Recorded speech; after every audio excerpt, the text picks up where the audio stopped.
સ્ટ્રોથી એને પીતા આવડે છે. આખે સ્ટ્રો અંદર ગળામાં બનાવીએ છીએ. હા પાલકને સરસ મસ્ત ધોઈ અને મૂકી દઉં બાફવા માટે. હા પછી ગ્રેવી બનાવું. પાલક જો મિત્રો અહીંયા પાલક પનીરનું શાક છે, રોટલી, અથાણું અને પાપડ.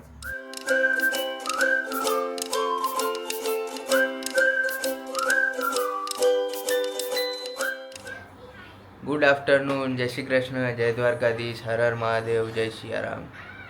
તો જો અત્યારે છે ને, કાલે રાતે મેં મોડો વ્લોગ એન્ડ કર્યો હતો કેમ કે મને તાવ આવ્યો હતો, એટલે ફટાફટ એન્ડિંગ કરીને સૂઈ ગયો હતો હું. અને અત્યારે ઉઠ્યો છું જ મોડો આજે, અને અત્યારે જો ખાવાની તૈયારી ચાલુ થઈ ગઈ છે. બપોરનું જમવાનું જ થઈ ગયું છે.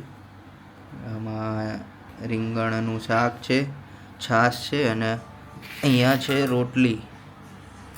તો હવે જમી લઈએ. મમ્મી એને બધાએ જમી લીધું છે અને હવે હું પણ જમી લઉં. જમી અને અત્યારે મિત્રો વાતાવરણ બહુ ખરાબ છે, એટલે બધા ધ્યાન રાખજો, કારણ કે વાતાવરણમાં છે ને અત્યારે બધા મિક્સ વાતાવરણ થઈ ગયું છે. ઘડીક તડકો થાય, ઘડીક ઠંડી વાય છે, એટલે બીમારી વધે છે. તો મને કાલ રાતે બી તાવ આવી ગયો હતો અને અત્યારે બી એવું જ છે. દવા લઈ લઈએ છીએ, પણ હવે જોઈએ આગળ શું થાય છે. અને જુઓ મિત્રો, અહીંયા મન છે ને નારિયેળ પાણી પીવે છે સ્ટ્રોથી એને પીતા આવડે છે. આખે સ્ટ્રો અંદર ગળામાં શેક અન્ન નળી ઉડી જવા દે છે. પછી એ તો ઓટોમેટિક જવા માંડે ને, આમ શ્વાસ લે એટલે ટબુક ટબુક ટબુક કરી.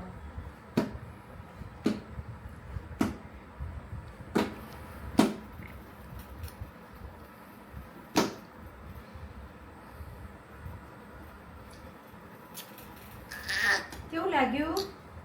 કેવું લાગ્યું?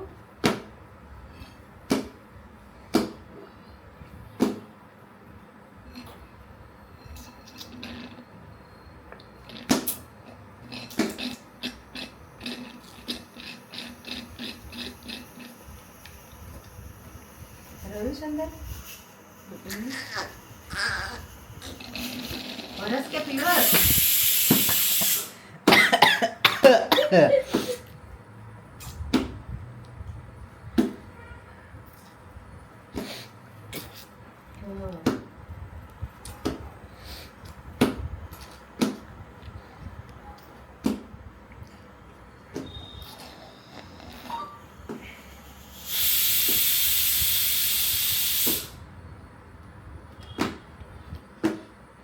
જો ગાઈઝ, અને અત્યારે બપોરે જમી લીધું છે અને મન અહીંયા સૂતો છે અને મમ્મીને બહાર જાય છે. ક્યાં જાઓ છો મમ્મી? બહાર?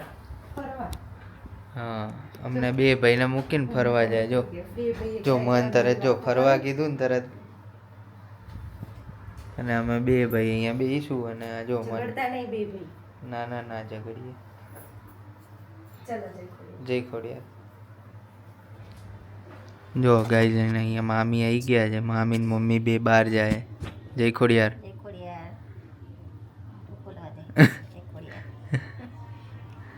અને મિત્રો જો અત્યારે છે ને હું નીચે અહીંયા એડિટિંગ કરવા બેઠો હતો. બગાસું આવી ગયું અને અહીંયા છે ને મન જો ઠંડીનો કેવો બેઠો છે. હે મન, કેવો બેઠો બકાતું? એ બકાટું કેવો બેઠો મન જો. અને મન મમ્મી શું કરે છે? મમ્મી ખાવાનું બનાવે છે. શું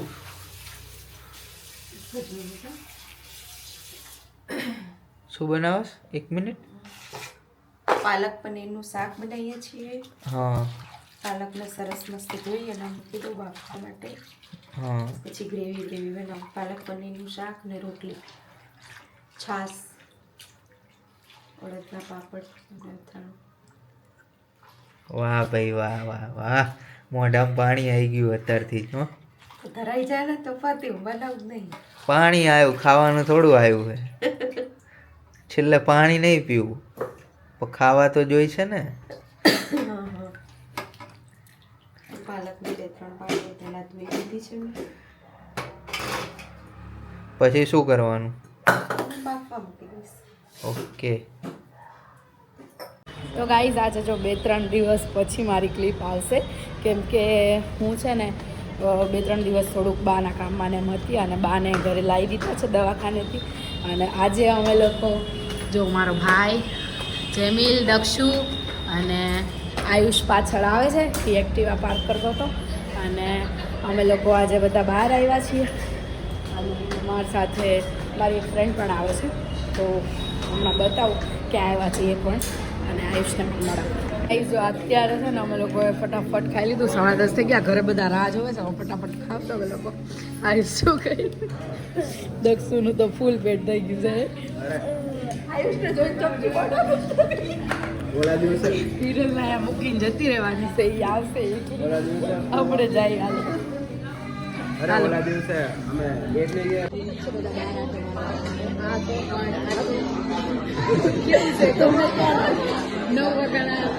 નહીં, એમાં કેવું છે, અમને અમારા નસીબની ખબર છે. અમારા નસીબ પ્રમાણે છે ને ગમે ત્યારે ગમે ત્યાંથી ઉડતું તીર આવે એટલે હવે ખોટી હવે ગરમ કરવા જાય કાલ થઈ શકે એવું છે.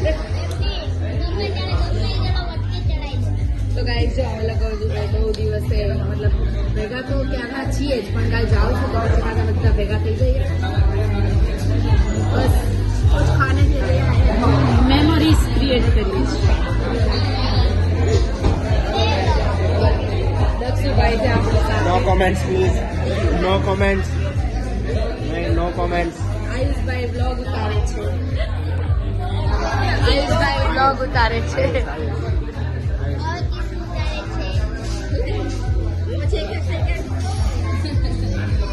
પછી હાઉસ ઓનર જોશે ને તો ઓ હોય તું ભાઈ મોટી કે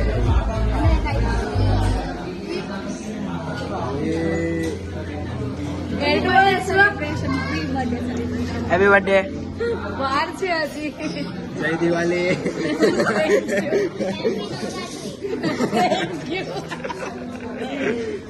પણ કેક ની ક્યાં જરૂર હતી?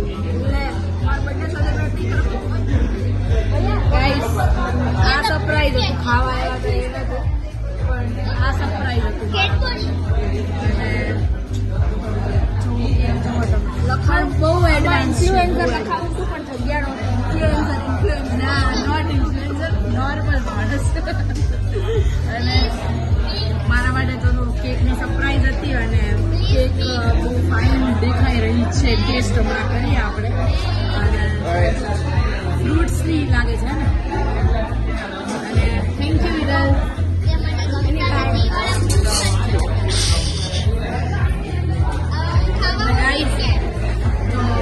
જો આપણો બર્થડે આજથી જ સ્ટાર્ટ થઈ ગયો છે.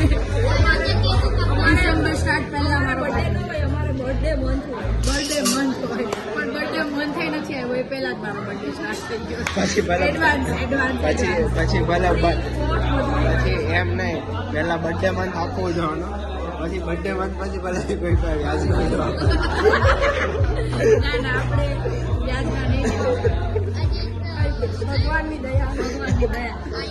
ગાઈઝની દયા. બધા અમને ફોલો કરજો, સબસ્ક્રાઈબ કરજો. ગાઈઝ મને ખબર નહોતું, હું તૈયાર થઈને નથી એમને ભોળી આવી. પણ ગાઈઝ છે ને મેં એવું કંઈ વિચાર્યું નહોતું, કેમ કે બાને બધા ઘરે હતા એટલે આવું કંઈ વિચાર્યું નહોતું. અમે લોકો ડાયરેક્ટ આવી ગયા હતા. એમને પછી કાલ હું જતી રહેવાની છું એટલે પછી મેં ન થેન્ક યુ બધાને. હેપી બર્થડે, હેપી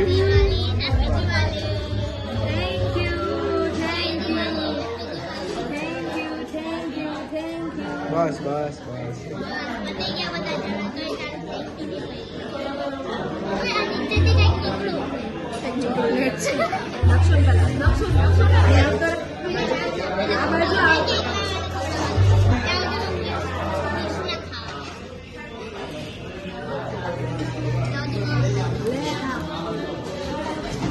વિઠ્ઠલ ગાડી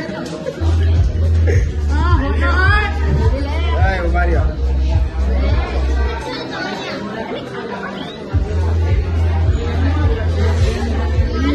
વિઠ્ઠલ કાનિયા યુ નો વિઠ્ઠલ કાકા.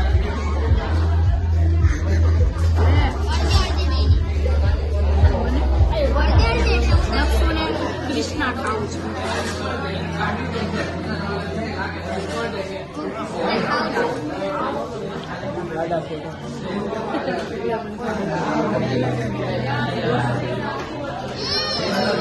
અહીંયા આમાં પડે છે આમાં તો.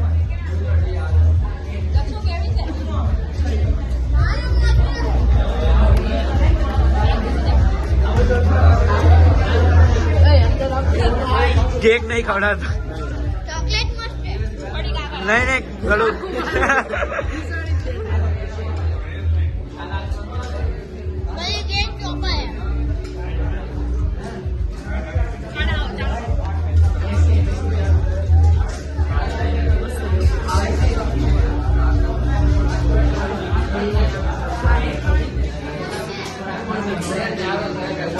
આમાં ખવડાવવાનું હોય ખાવા તો.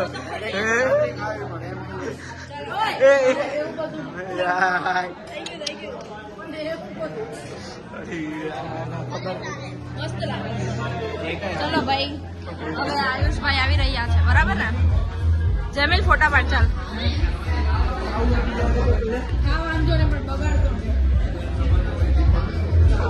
જમીલ ફોટા. I know my job. એ ચાર નાખતો ને યાર માર. અમારે જમીલભાઈ ફોટોગ્રાફર છે. આ જુઓ અહીંયા ન્યૂઝ જોવે છે અત્યારે બેઠો બેઠો. બહાર કાઢે, ખાવાનું નથી. આ બધું ખવાય? ના ખવાય. હા, ઢોલ વગાડે, ખવાય નહીં હો, ખાતો નહીં હો ને હવે. તો હું બહાર ગઈ હતી, અત્યારે જઈ છું. હા અને ઘરમાં જો બધું રમણ ભમણ છે, કેમ કે મીતને તો એવું બિચારો મનને રાખતો હતો, એટલે એ જ મારા માટે બહુ મોટું છે. મીત ઘરે હોય એટલે મનને સાચવે, મારે ક્યાંક જવું હોય ને તો જવાય. એટલે હવે એ મન જોડે બેસશે અને એનું કામ કરશે, એડિટિંગ કરશે, અને હું છે તો રસોઈ બનાવીશ. પછી હમણાં કેવું અમે જમવાનું બનાવીએ છીએ તૈયાર. શું મમ્મી, જમવાનું થઈ ગયું? થઈ ગયું, બે જાઓ ચલો જમવા. હા, શું બનાવ્યું આજે? પાલક પનીરનું શાક અને રોટલી, રોટલી, અને બીજું પાપડ. પાપડ, અથાણું, છાશ ને ડુંગળી, મરચાંનું અથાણું. આ તો દયા જેવું કર્યું છે, મોઢામાં પાણી આવી ગયું જેઠાલાલની જેમ. અહીંયા પપ્પા જમવા બેસી ગયા છે અને હવે હું બી બેસી જાઉં. જો મિત્રો, અહીંયા પાલક પનીરનું શાક છે, રોટલી, અથાણું અને પાપડ અને ડુંગળી બધું લઈ અને હવે ખાવા બેસી જઈએ. અને પછી મમ્મી જોઈન્ટ કરશે આપણને બનાવીને, રોટલી બનાવીને. મમ્મી રોટલી બનાવે છે અને રોટલી બનાવી અને મમ્મી આવશે. તો ગાઈસ, જો અત્યારે આપણે ઉપર આવી ગયા છીએ અને કપડાં બપડા બદલી લીધા છે. તો મળીએ આવતીકાલના નવા વ્લોગ સાથે. તો વ્લોગ ગમતો હોય તો લાઈક, શેર અને સબસ્ક્રાઈબ કરતા રહેજો. અને અત્યારે એવું છે કે રાત્રે હું ખાઈ અને દવા ગળું ને એટલે મને ઊંઘ સતત આવે છે, કારણ કે મને તાવ આવે છે, ફીવર છે શરીરમાં, અને બહુ વધારે પડતો ફીવર હતો. દવાથી થોડુંક સારું લાગે છે, 2 દિવસથી દવા ગળું છું એટલે. અને અત્યારે વાતાવરણ એ જ છે કે ઘરે ઘરે બધા 2-3 જણા માંદા છે, કારણ કે તડકો, શરદી બધું ભેગું થઈ ગયું છે. અને અમદાવાદનું વાતાવરણ તો એમ બી ખરાબ થઈ ગયું છે. તમે ક્યાં રહેતા હશો એ તો ખ્યાલ નથી, પણ આજુબાજુ જ્યાં જીઆઈડીસી ને એરિયો છે ને, ત્યાંના 5-7 કિલોમીટરનો એરિયો આખો ખરાબ થઈ ગયો છે. દિલ્હી કરતાં પણ વધારે અહીંયા નોંધાયું છે પ્રદૂષણ.